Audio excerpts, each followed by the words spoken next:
friends and fellow bakers, it's Chef Tom from ChefInstructorTom.com. Welcome back to the channel. I do appreciate you stopping by. Today's quick tip is about yeast. There are several different types of yeast, but they all do the same thing. Create CO2 gas and alcohol vapor. That's it, that's all they do. Whichever one you choose, you'll get great bread if you use them correctly.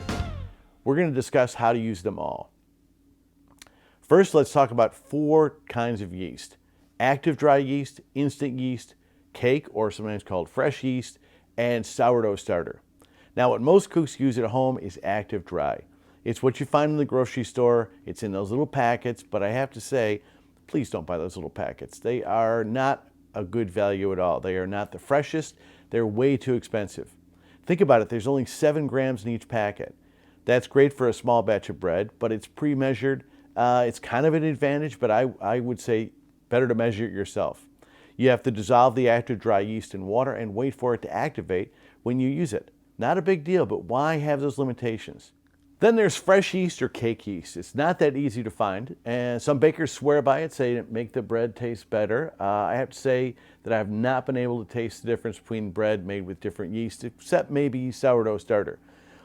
With fresh yeast, you can crumble it into bread dough, mix it quickly.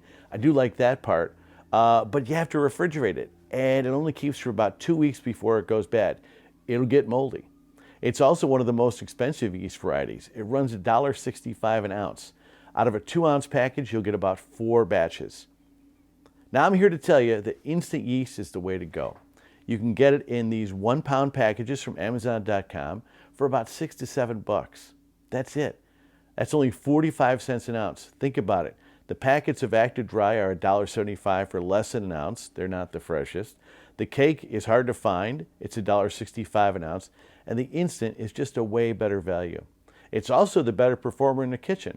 Here's why. You're going to use a little bit less. You'd only use 1 to 2% in a typical bread formula. You don't have to add it to any liquid or proof it before you use it. It just works. I can add it in with the other dry ingredients, and I don't need to refrigerate it. However, I do keep mine in the freezer. I've had my same batch of yeast for over a year now in the freezer, and it doesn't really go bad very fast. Now, the last one is not exactly the same thing. It's sourdough starter. It's wild yeast caught from the air. It took me about 3 weeks to build originally, and now I maintain it by feeding it flour and water. I'll show you how to build your own in another quick tip. But this one is the most economical. You don't buy it, you make it yourself. It does take some flour, but it's super cheap to maintain. It works much slower than commercial yeast, but it's also a great performer as well because the flavor is awesome. I would not recommend sourdough for beginning bakers because it does take some practice to use, but once you get used to it, it's fun to work with. I fed mine last night and it's super active now.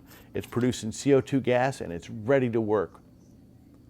Timing is everything though. Use this one when you have some experience with baking bread. So we covered several different types of yeast. I recommend using instant yeast. It's the industry standard and it works well. Let me know if you want to get into baking sourdough bread. We can cover that one as well in another quick tip soon. Oh, and one more thing. A common myth is that salt kills yeast. You'll hear it in so many videos and it's even in some books. I'm here to tell you it's untrue. It's a myth. Salt does not kill yeast. It just slows it down, and that's a good thing. So get yourself some instant yeast, get in the kitchen, and make some bread. I think you'll have some fun. I always do. Hey, thanks for watching. Like and subscribe if this has been helpful to you, and we'll see you next week. Happy baking!